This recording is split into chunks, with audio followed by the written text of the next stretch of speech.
Purdue loses their third straight game. Kentucky got walloped, and former G Leaguer Charles Bediako is sticking around with Alabama for a few more games. We're going to talk all that here in just a second. Welcome in to Locked On College Basketball Squad Show, your go-to spot for everything happening on the hardwood, from blue blood battles to bracket busters and everything in between. Join the squad of hoops junkies as we break down the biggest stories with the boldest takes and unfiltered opinions. Because here, we don't hold back.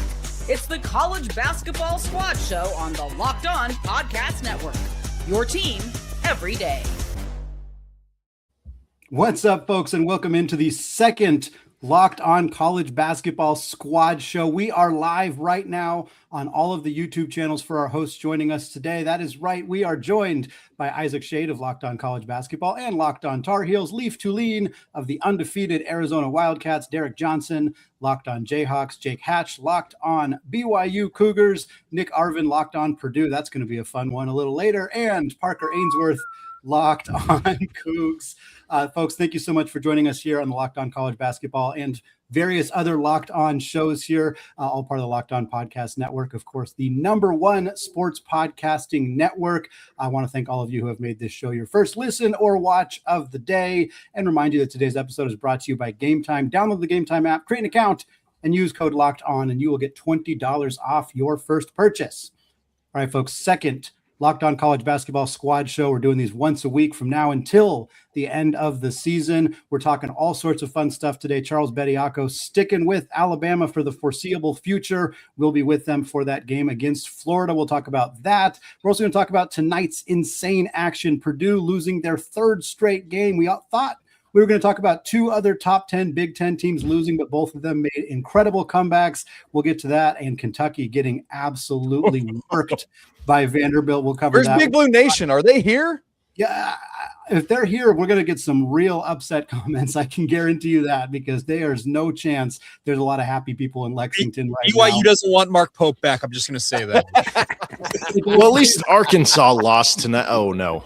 Oh, no, that's right. Arkansas came back and won, folks. We're gonna start in the SEC, though. We are going to start in the SEC. We're going to talk about this Charles Bediako, Nate Oates, Alabama situation. In case you guys missed, my favorite part of this whole story so far is that Nate Oates continues to claim that I'm a high school coach and I believe in giving high school players opportunities. And then he went out and signed himself a 23-year-old who shouldn't be in college basketball anymore.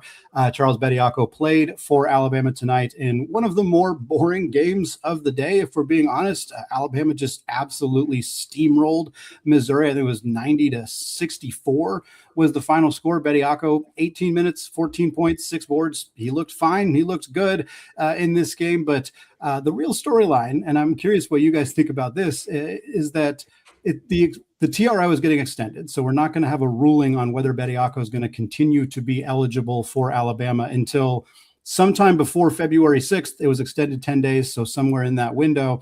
It was due to weather. That's understandable considering what's happening weather-wise. Unacceptable. Make it happen. It's a digital world. It's a digital world. Hold on. Thank you. Right, yeah, you can have virtually, right? Spoiler to the people listening, we are not sitting in the same room. You can talk. None of us are. No, I guess we can't have our squad show because we can't all be together. What are we doing? Did you guys see that the NCAA is requesting that the judge who initially put out the TRO be recused from the case because he donated to Alabama? Did anybody see that? That's pretty crazy. He's not just like a he bought a t-shirt donor. This is a six-figure. Yeah. This is a involved. And at first I read the headline was like, okay, respectfully, it's probably hard to find someone in the region who's not an Alabama fan, who doesn't have tickets. It's what. This is not just some random wealthy guy that went to some games. This is a very big time donor, and this feels like when you hear about in these smaller college towns and certain athletes get away with certain things, it feels like all of this is happening in front of us in a big way. It feels very Alabama. I don't know how many of you guys are familiar with the South, but it feels very Alabama. Oh yeah. I grew up in Georgia and we had all this all the time in high school football with dudes living at their grandmother's address so that they could play for certain schools. But legitimately, you put the shoe on the other foot. Let's make this judge an Auburn grad. It's going the opposite way, right? So don't tell me this is an unbiased situation. This is absolutely you have to request a change of whatever. Yes, he needs to recuse himself, of course. Well, and the issue is, and I speak for a university that has a guy who's a former G Leaguer playing right now in Abdullah Ahmed. And obviously the argument from a guy like Kevin Young is Ahmed never signed a professional contract with the NBA, unlike Bediako, who signed a two-way and has been playing in NBA games. So kind of the apples to oranges comparison, but BYU's kind of been caught up in this, and obviously it extended out to Baylor as well because they had the whole situation with James Najee and him being an NBA draft pick. But this one, like, you can't be Nate Oates and say, yeah, I'm a high school coach who believes in giving men a chance, but then bring a guy who's been removed from college basketball for multiple years and then say, hey, get in here, we need you. So Go ahead. Would respectfully think that it's also got a whole other difference to it, Jake. And I think so full disclosure, Houston was in on Abdullah, and I had a guy on the inside. They thought they had him. Like I don't mean to say Houston's innocent in that, right? Yeah. The biggest difference here to me is not the which contract exhibit 10 versus two-way versus didn't sit on the floor, didn't sit on the floor. It seems very cut and dry.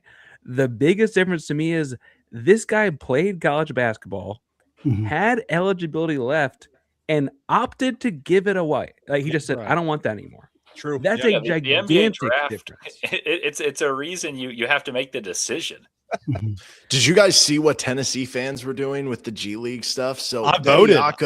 You voted. Okay, so I cast my ballot. If you don't understand what we're talking about here, so Bediako was available for the G League All-Star vote, and Tennessee fans, among others, had been voting him up, like Nick, and he was like the number one leading vote getter, and the G League took him off the ballot. They removed him. Yeah. Can we put the link in the chat? Can we put? Yes. I'm going to go find it right now. Yes. Keep talking. Yes, write-in option right now.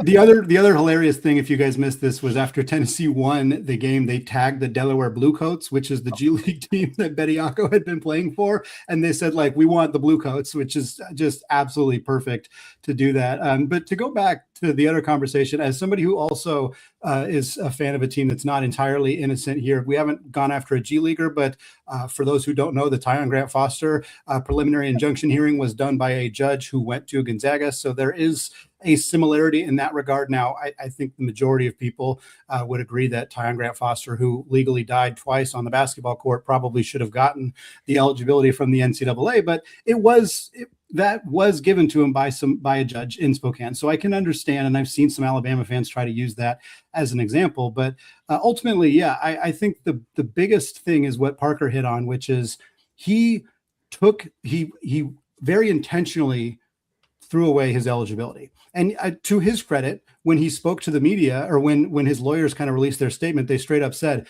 Charles feels like he made a mistake. Like he's acknowledging, like, I wish I hadn't done that, but you did do that. Yeah. And I think there need to be consequences. I wish I hadn't killed the guy, but I'm in jail. What do you want me to do? Like, you made a mistake. And again, like, I think Leaf was starting to hit on this too. Like the off season, like the college basketball offseason needs some kind of a deadline. And if you can declare for the draft and there's no deadline where which you have to withdraw and you can just come back to college anytime. I mean, are we setting a precedent where a player, like, let's say LeBaron Philon, declares for the draft and goes through the draft process, gets drafted in the second round, and they only offer him a two-way contract. He doesn't play very well in the summer league. Could he come back to school in August, in September, in October after training camp? Like, at this point, there's no reason to believe that could not happen. And that is a nightmare for college coaches, for people who cover college basketball. It's a nightmare for high school recruits. Like, we said, like, they're not going to be able to know, like,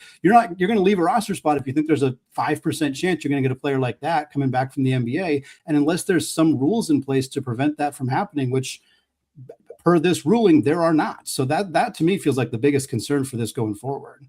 One thing that stands out to me is Bediako was good on those Alabama teams. Yeah. And this is like a note that shouldn't matter, but to me does, is Abdullah Ahmed has minimal impact for BYU. Yeah. He plays behind Keba Keita. He brings body, but he's fouled out more frequently than he's put in points. And then James Najee's done nothing.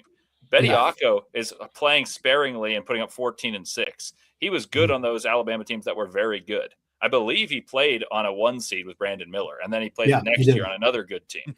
So the reason he went to the NBA draft is because he believed, and he acknowledged, credit to him, that it was a mistake.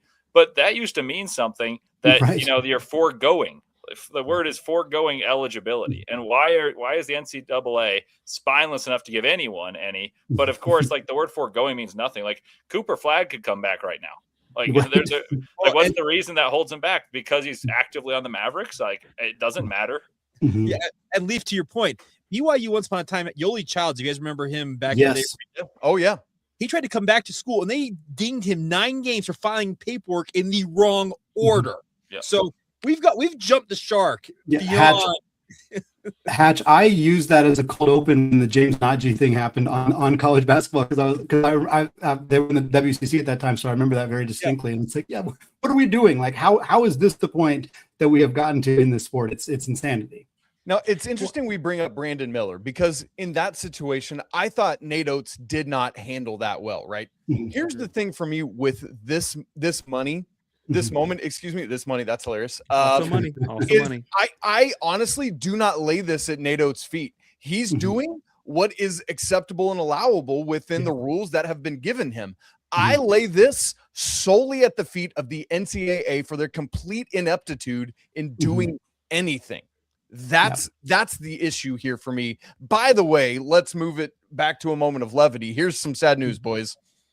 The G League has taken Charles Bediako's name as 11 hours ago off of the MVP voting, so we cannot go and vote for Charles Bediako. So now we need a what do you call it, where everybody signs the thing? Right, petition campaign, petition to get Bediako back on the voting. Let's go. Would be hilarious. I also think that there's an aspect of this where like they granted a bunch of eligibility between canceling JUCO years and COVID years. I mean, look, he's played for the Raptors. I get Jamal Shed could have gotten a year of eligibility left. Like does Jamal Shed, Big 12 Player of the Year, National Player of the Year, does he come back now? Like it's never going to happen. He should not. But like those kinds of players are eligible now suddenly. Like that doesn't make any sense. I want to see LeBron James finish his basketball career playing. He needs a degree. Like, That's right. Well, Isaac talks about the NCAA's ineptitude, and I want to talk about, sorry, Nick, but I want to talk about Purdue's ineptitude moving forward. 3rd straight loss for the Boilermakers after such a strong start to the season. Hey, at least they didn't give up 46 points to a freshman. Maybe that's the silver lining for the Boilermakers, but we're going to talk about that game. Some other results from Tuesday night's action, all coming up here in just a second. Hi, everyone. I'm Kalia Butler, host of Locked On Women's Basketball, and this is Mazda's Women's Basketball Snapshot, celebrating the work no highlight reel can ever capture. The WNBA has released its 2026 schedule featuring a 44-game regular season beginning on Friday, May 8th. The league's historic 30th season includes expansion teams Portland Fire and the Toronto Tempo, with opening weekend highlights such as Caitlin Clark and the Indiana Fever hosting Paige Beckers and the Dallas Wings, and a rematch of the 2025 finals between the Aces and the Mercury. In Unrivaled, Miami felt the breeze as Paige Beckers powered the breeze to a 75-68 win over the Lunar Owls, finishing with 28 points and 7 assists. She was joined by 20-year-old Dominique Malunga, who added 21 points, 8 rebounds, and became just the 2nd player to ever dunk in an unrivaled game. In college hoops, South Carolina handed Vanderbilt its first loss of the season with a dominant 103-74 win. These moments are earned off the clock, those long before the lights ever come on. The sweat, the fakes, the doubt, the scrapes, and coming back for more every time. Mazda puts the same drive into every detail. Wins define the moment. Putting in the work, that defines you. There's more to a Mazda because there's more to you. All right, folks, we're going to talk about this very, very exciting action on Tuesday night. A lot of heart races going on in the Big Ten. In particular, we saw Michigan nearly lose to Nebraska game. They were trailing for the vast majority of the game. Michigan State nearly lost to Rutgers, if you can believe it. That was a stunner that Michigan State and Tom Izzo found a way to win, but wasn't the same situation for Purdue. They were down most of the game to Indiana, and they made a little bit of a comeback attempt towards the end, but the Hoosiers just hit tough shot after tough shot, got this thing done. Arvin, I want to turn it over to you. At least you got to feel good that Jacob Goins, our Locked On Hoosiers host, maybe isn't here to rub it in your face, but tough to see a third straight loss for this Purdue team. The fact that Jacob isn't here is the only silver lining coming out of this game tonight. It was a miserable experience from start to finish. First of all, 9 p.m. Eastern on a Tuesday night for Indiana Purdue, much less on Peacock, which that's a whole tangent of its own. But at least not as many people watched it, right? Maybe that's good. Peacock's got good shows. No. Now a lot of the Peacock games they show on like NBC Sports Network. If you got YouTube TV, you can get it. Peacock's got good shows. I don't know, but I was quad boxing that bad boy. Let's go. Gosh, the Traders. So we go back a little bit. You talked about UCLA, Yax not being here for this one and how that game may have broke Purdue, so to speak. But really, it goes back before that. It goes back to Big Ten play where Purdue starts out really good, but then it just felt like the energy wasn't there. They couldn't put their foot on the pedal for 40 straight minutes. And then going out of USC where you barely pull that game out, I said this isn't sustainable. Having Braden Smith put up 20 and 10 every game and Trey Coffin-Ridden not rebounding the ball. Fletcher Lawyer playing like a guy that just isn't Fletcher Lawyer. It's not sustainable. Then we see Apologies to the Lawyer family. Apologies to the Lawyer family. But we see that against UCLA where they fall short. And after that game, I said the UCLA loss, that's bound to happen. After Illinois, where you need that game, in my opinion, it was a must win to keep those Big Ten, to try to win that regular season championship, keep those hopes alive. You lose that one. And I say that's a disappointing loss where Keaton Wagler goes for 46 points. But now after you lose to Indiana 72-67, the phrasing goes from disappointing to embarrassing. The way that Purdue played in this game, the way that they go out after 2 straight losses, go into Assembly Hall against your rival and play with zero energy, zero will to win to start this game, get yourself into a hole. It was embarrassing. That's flat out what it was. And you can look at everybody on this roster. Nobody really had a great game. And it leaves me saying, when we started out this year, me and you, Isaac, we did a crossover. To start out this year, we talked about Purdue's expectations, how for these seniors, largely it is championship or bust. And that's something that the players set on themselves.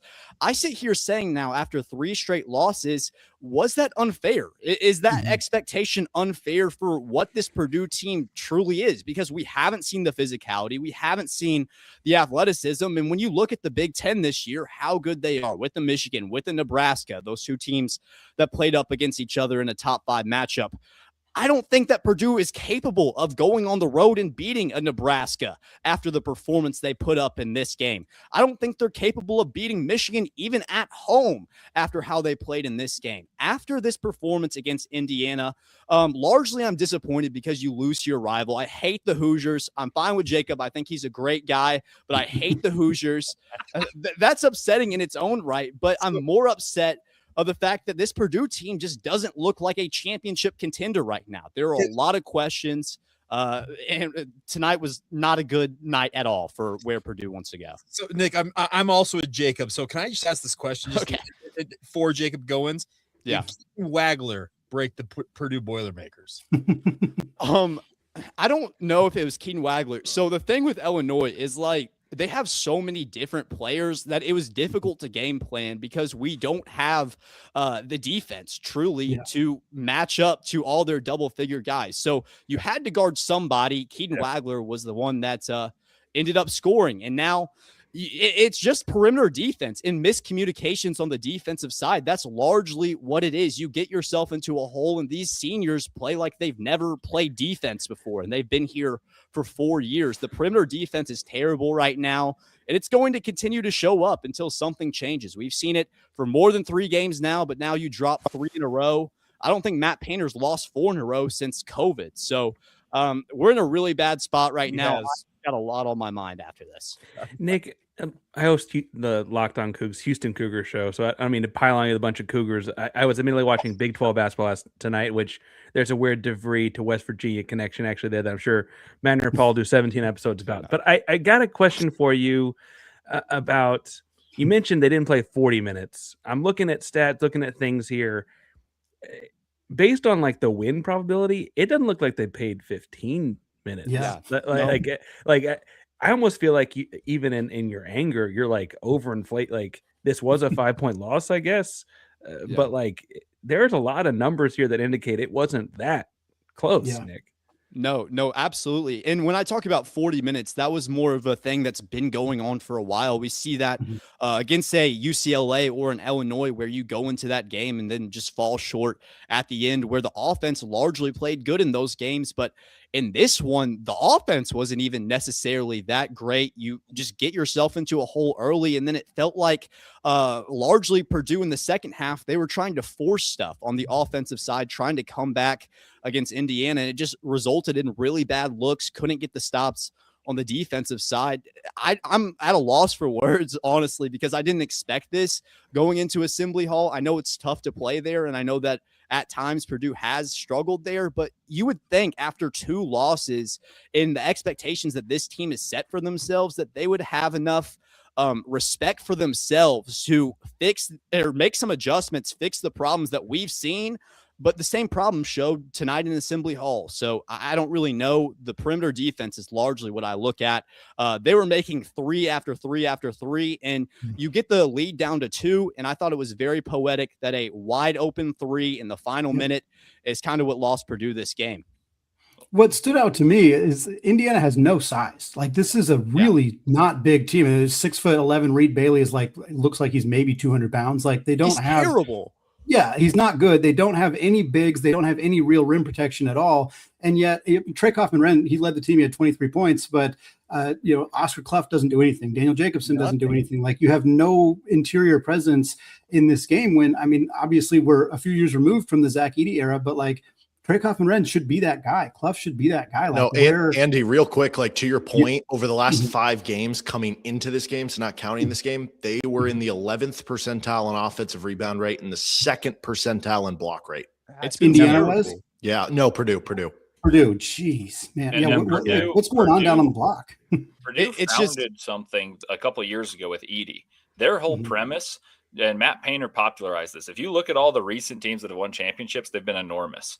Well, everyone copied Purdue, and I've heard different coaches credit Painter for this philosophy of like, hey, if you don't turn the ball over, which was what killed them in losing to FDU, and you just throw the ball at the backboard and you have Edey underneath to clean it up, you're going to win because you're going to get more possessions. It still holds true. Like Arizona, the team I cover, very good at rebounding. Florida last year, UConn the 2 years before.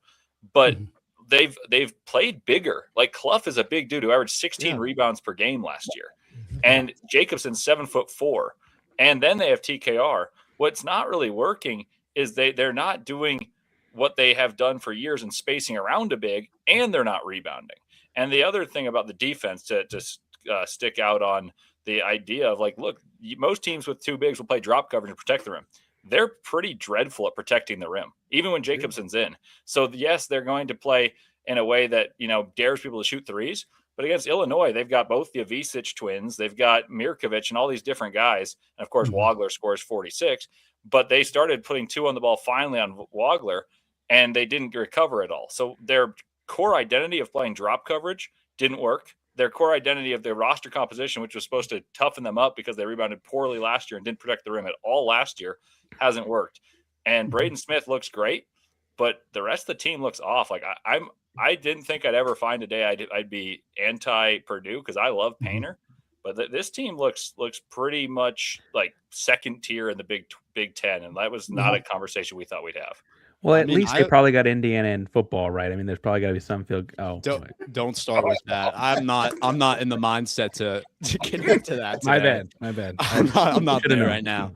But to your point, Leaf, with Oscar Clough, that was someone that Matt Painter brought in very intentionally because we lose to Parker's squad in the Sweet 16. And then the bigs were a big concern where Trey Kaufman-Wren had to play center last year with Jacobson breaking his leg. But those bigs that you bring in earlier in the year, they were rebounding at a very high level. Now they're just playing like they're soft. And I don't understand. Indiana out-rebounded Purdue in the first half of this game. And Indiana has one of the worst front courts in the nation.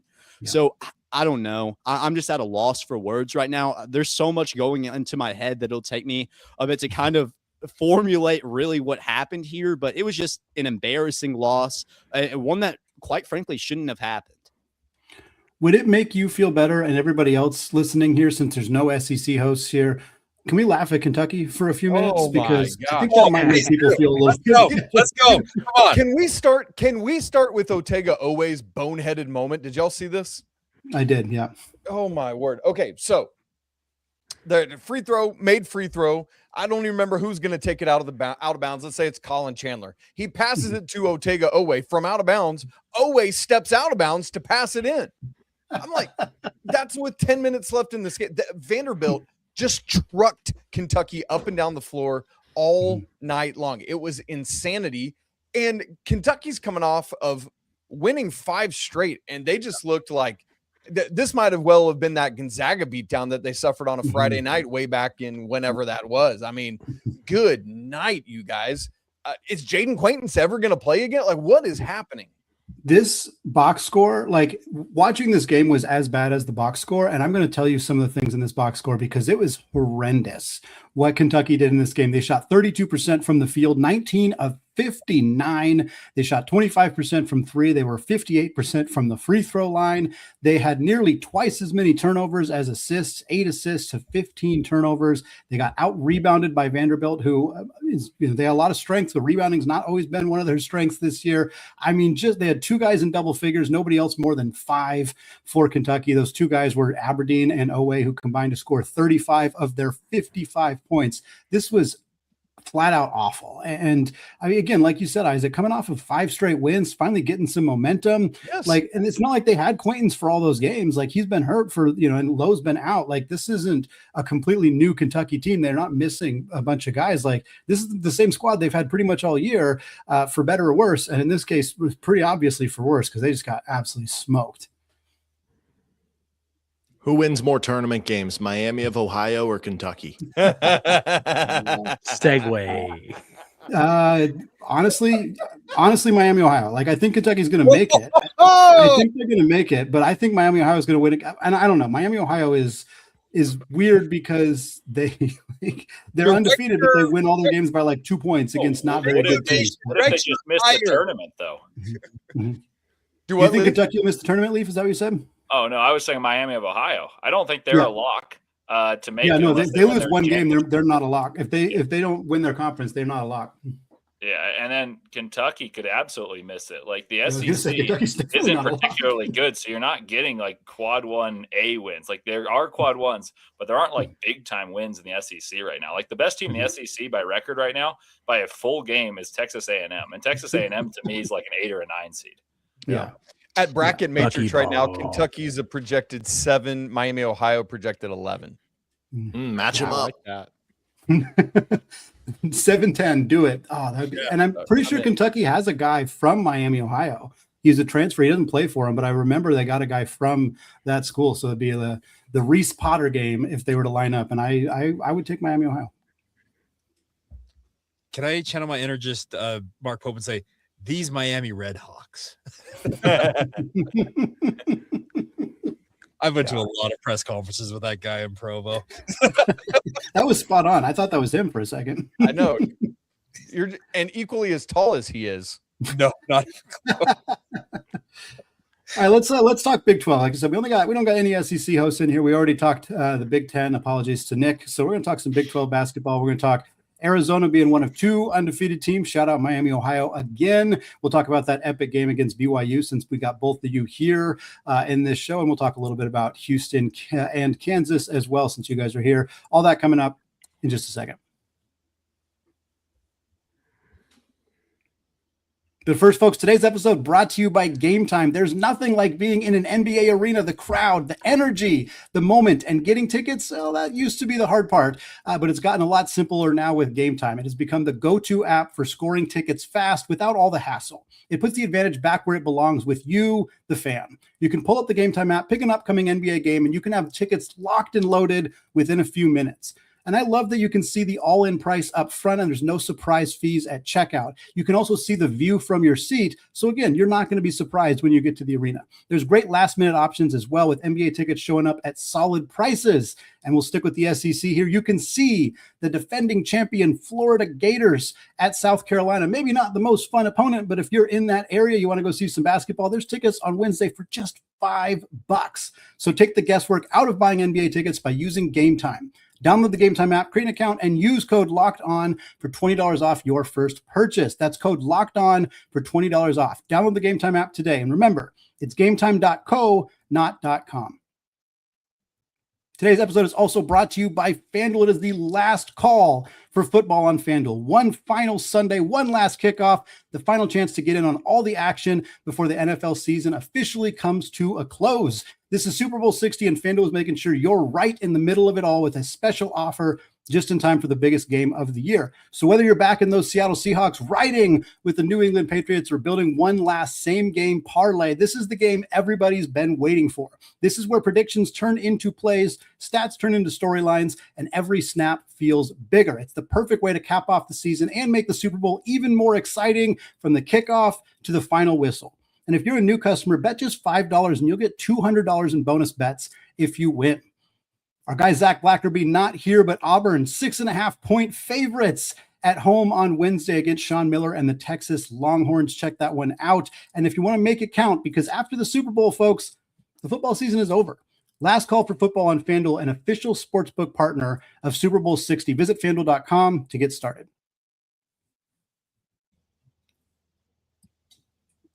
All right, folks.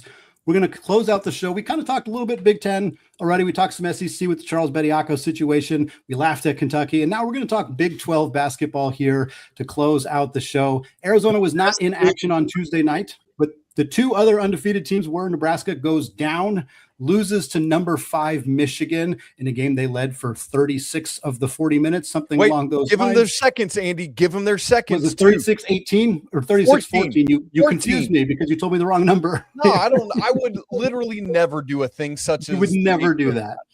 Nebraska led my for life 36 have I minutes. misspoken about seconds? Never in your life. 36 minutes, 14 seconds. Nebraska led that game. They lost. Miami, Ohio, I'm not sure what they were down most of that game to UMass as well, but they came back and won. So they are one of two undefeated teams alongside Arizona, who got a game where they were leading pretty much throughout against BYU, and yet that thing got really close at the end of that game. A couple of questionable calls by the officials made it seem like BYU might pull off the comeback. Leaf, Jacob, I know you guys were both in the house watching this basketball game, so not sure if you saw the replays of those plays at the end of that game, but really wild finish between two of the best teams in the sport. It was an awesome game. I mean, the crazy thing was BYU was down 13 at the under 4, and the environment was still frantic and energized. And so kudos to BYU. It's my second game there, and that atmosphere delivers big time every time. The other thing I would say about this game is I don't think Arizona played particularly well in it, but they were steady throughout, and they had more bodies than anyone in the country to throw at AJ. And AJ went 6 of 24. And it looked more to me as BYU had warts than Arizona played particularly well. Arizona just steady and workmanlike on offense, and defensively they're going to make you work exceptionally hard. And they had the bodies to not double team AJ. And BYU only stayed in this game, in my opinion, because they hit 13 threes and 10 of them in the second half, a lot of them in that rally. I think Arizona played a good 36 minutes, nothing great, and an awful 4 minutes. And BYU had a flurry of threes, a little bit of Tony Padilla luck sprinkled in. And I never talk about refs. Like, I hate when people talk about refs as a big narrative. That was some of the worst officiating I have ever seen. And then I watched it this morning to see if I was going crazy. If it was the emotion of the Wildcats taking over. And I don't think so. But I live in Utah, and I was on Twitter, And I started saying like my thoughts of the game, and all these BYU guys were like, "Oh, we got hosed," and all this stuff. And I was like, "Well, I don't know how this is going both ways, but apparently it did." But nonetheless, great game. The Big 12's got 6 of the best 12, 13 teams in the country. Well, okay, and just to add to this, Tony Padilla is. I hate the fact that I know this guy's name. I'll say that straight up.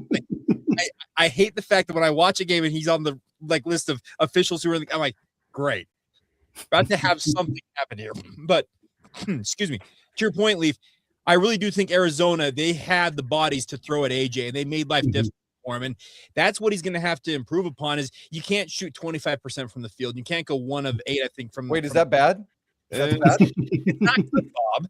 But I think the bigger thing is, yes, BYU rallied late and they had the chance, and Rob Wright goes right among the trees trying to find that winning bucket. I would have liked to have seen them draw up a play that actually got the ball to AJ. I know that he was the first option, but Koa Pete had him bodied up and they prevented that from happening.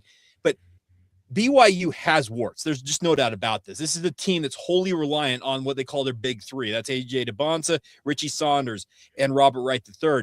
And if those 3 are on, great. You have a shot at anybody, it feels like. The problem is if you only have maybe 1 or 2 of those guys on, that's when BYU starts to struggle. And I really do think Leaf's right in saying that Arizona, it may not have been their finest performance, but they showed everything I think that they need in terms of making a deep run in March. I really do like that Wildcat squad. I have a little homework for Leaf to look up. So off the top of my head, the best start to a season by any Big 12 team ever is the 96-97 Kansas Jayhawks. And ironically, that's the team that lost to Arizona in the Sweet 16. That was only their second loss of the season and their only loss in regulation. But that Kansas team started 22-0. Arizona's 21-0. So I think they have a chance to break that record, but you can do the homework on that one. I think I have the answer for you. Okay.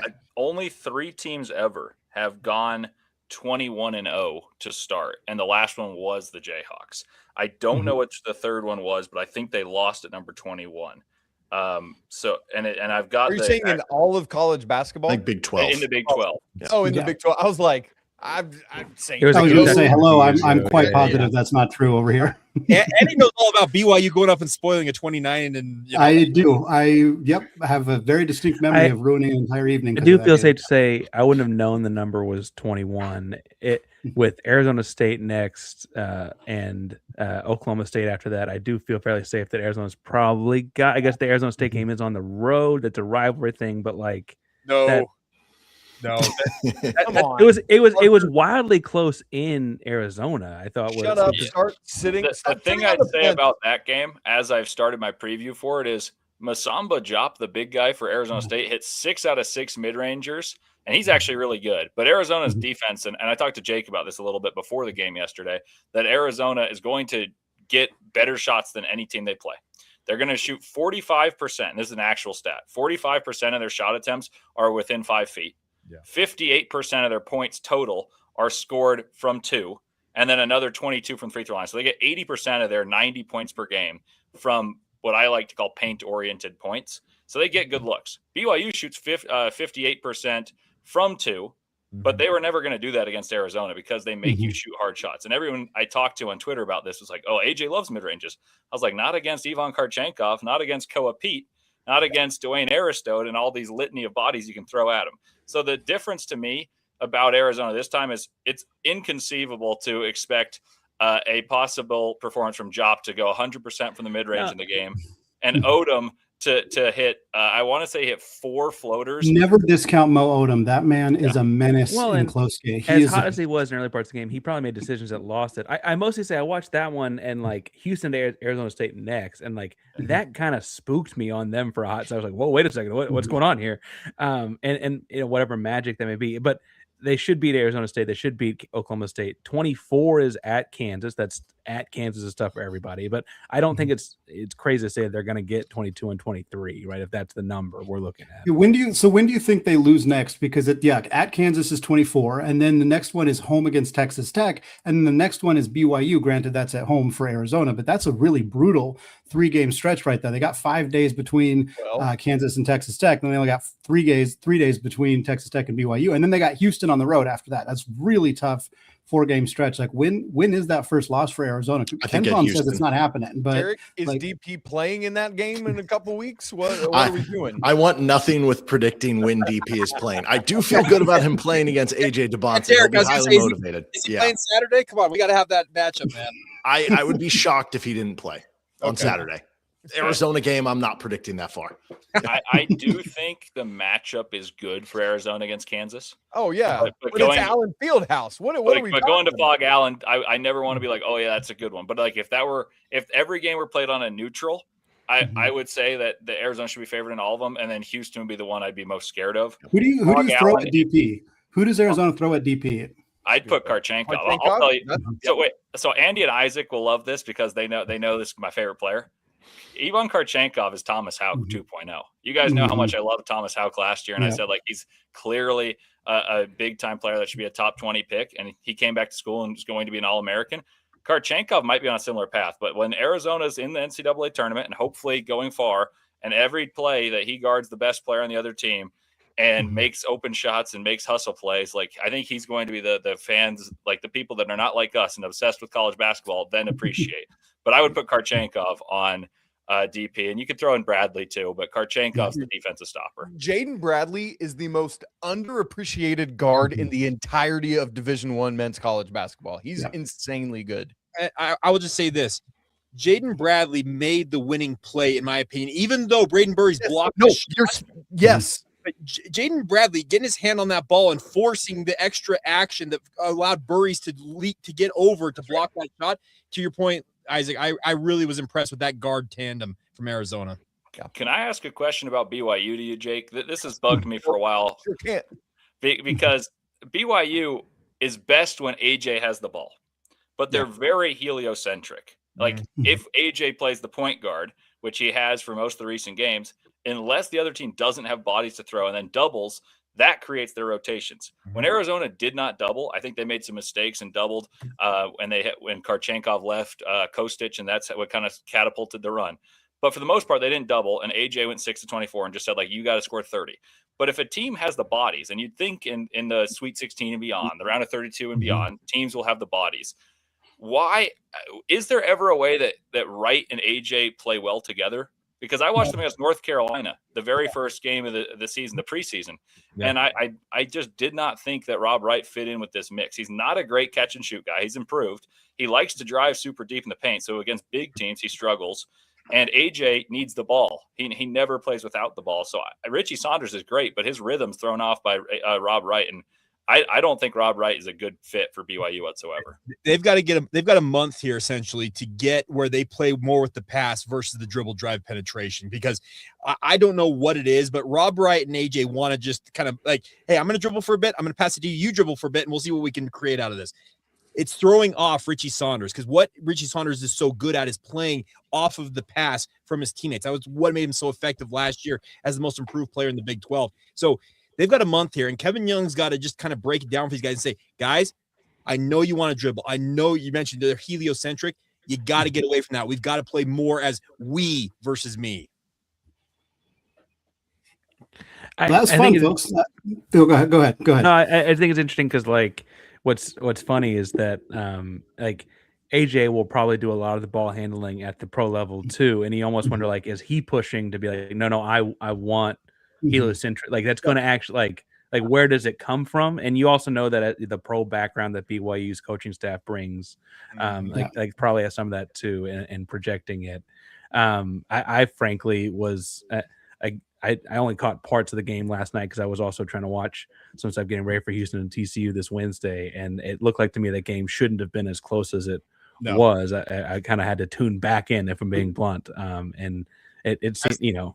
As did hundreds of Cougar fans who started leaving at the 3-minute mark. So yeah, no, that as part of that conversation though, like BYU got DeBanza, and then they went out and spent $3.5 million on Rob Wright. So if they figured DeBanza was going to have the ball in his hands a lot, it seems like they could have. I mean, again, I think Rob Wright's a good player, but I'm with Leaf on the fit being a little odd, and it's like, could they have spent $3.5 million on like maybe more of a catch and shoot guy or somebody who doesn't need the ball in their hands all that much if they were planning to give the ball to DeBanza?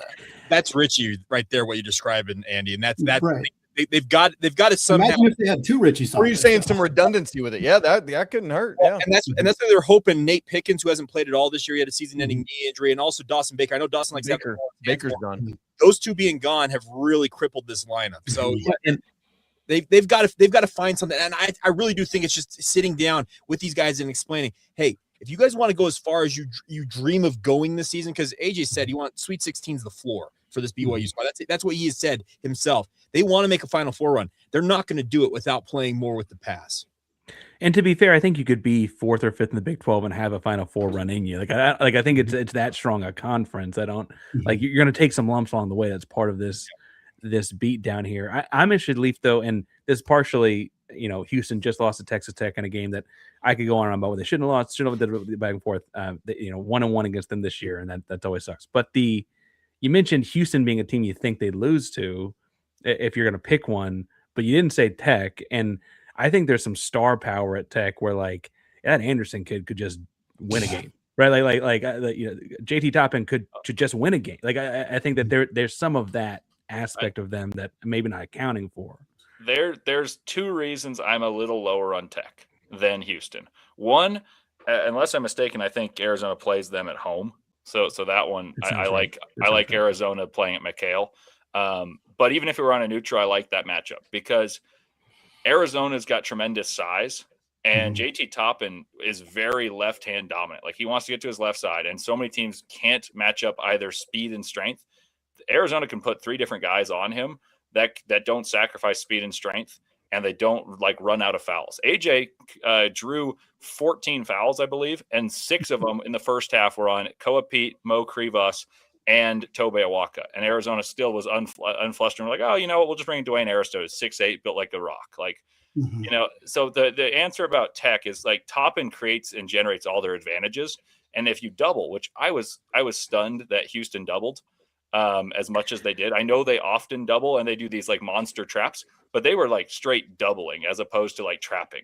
Houston didn't play the normal way. And then the one player they didn't do it with was Khalifa Sacco, and he was killed during that stretch. And so I thought that Anderson, sorry to get back, I just love the nitty gritty of this. But to get back to it, I think Anderson's problematic, but Arizona's got a lot of bodies. And I just don't think Texas Tech's other guys are that scary unless you give them doubles. It's the same thing with BYU. I don't think anyone but Richie Saunders is really scary other than AJ DeBonsa.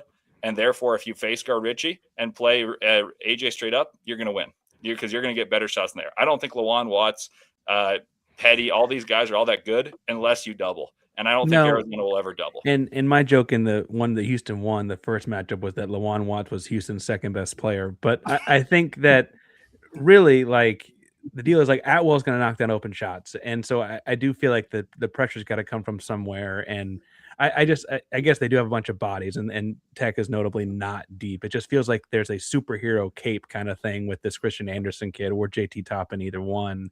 And I think they're scary in that sense because all these do come down to 1-game samples. The conference is so topsy-turvy. Houston plays Tech twice and Baylor twice, and they only play the 3 guys I see on the screen here once a piece. There's a weird way that works out in Houston's favor in terms of wins and losses, but not in terms of quad 1s and 2s and all that, right? This is all kind of upside down and backwards.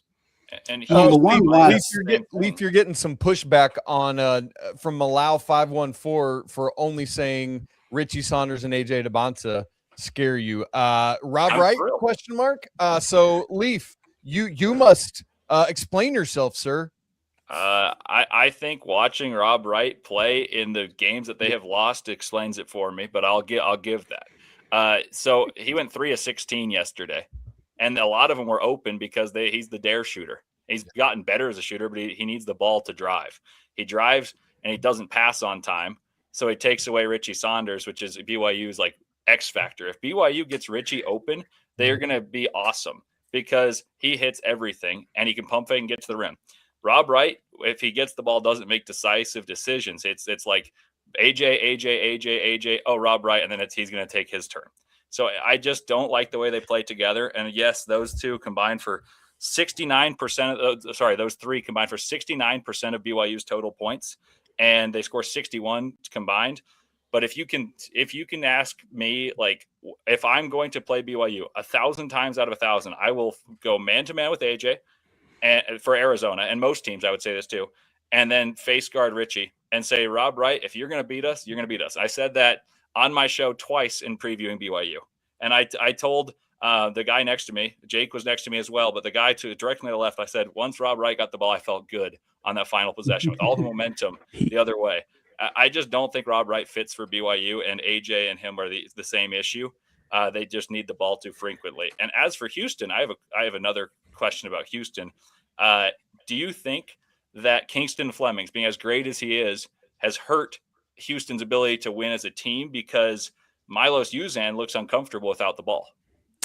No, well, I think part of it also is that Milos is shooting 10% lower from three than he did a year ago. And frankly, for what it's worth, like, it's a different role, but LJ Cryer had the ball in his hands a lot last year too. I think the interesting thing to me has been really that they handed the reins over to him so quickly and said, hey, we need, we're running HB dive is what I call it with their spread. Hey, attack downhill. We're going to get the rebound and put it back in if you miss. And they handed it to him really, really quickly this year. I think the bigger thing to me has been they're missing more of the low post scoring that would open up some of what Milos did with the floaters. If you remember what Milos did last year, a lot of the two-man game, he gets that floater. He's so consistent there. But the two-man game, Sanak has been up and down. Tugler's offense hasn't come along. They're looking for a post score there that does, and more. And I think we talked earlier this season at Leaf about that part. And like, I think Milos needs that more than the other guys do. If I'm being really honest with you, like Kingston can get his. Emmanuel's a catch and shoot. He shoots from Beaumont. We joke half the time. He's so far, but like Milos needs that two-man action to get downhill, and no one's worried about the roll man in the same way. If anything, Sanak's best screenplays have been pops, honestly. And that's been a big part of that. And the other thing is I think they're still like working in bench guys. Like Chase McCarty's role is still kind of undefined. I say Harwell is still kind of coming along. They're figuring those kind of things out too. Harwell is a great player, but he's still figuring things out. So. Well, as the Gonzaga fans are certainly weren't thrilled about seeing Kingston Flemings do what he did after recruiting him, or Harwell, or Harwell. Harwell hasn't been as good, but they pivoted to Flemings because they knew they weren't going to get Harwell, and then Kelvin Sampson said, "I'm going to just take both of them." And Gonzaga's feeling okay about their Spanish guard Mario Saint-Superior, but yeah, it would have been nice to see Kingston Flemings dropping 50 in Spokane instead of for Houston. But we'll get over it over here. Folks, that's going to wrap it up for us today. What a fun show. Love doing these. We're going to have, again, once a week, we're going to do these squad shows with whatever hosts are going to join. So definitely check them out. You can find them in the Locked On College Basketball feed. You can find them in the feeds of whatever hosts are here live on YouTube. They'll be up on the audio platforms as well. As we always do on the show here, we always say apologies to the Lawyer family. Although, as I've said before, sometimes I think the Lawyer family might need to apologize to Purdue fans because it's been a bit of a rough year for our guy Fletcher. Let's go Wild Popes. Not a good one for them either. Cheers to the Mick Bruins, even if our guy Zachary Anderson-Yoxheim are not here for the show. And until next time, folks, peace out. Peace.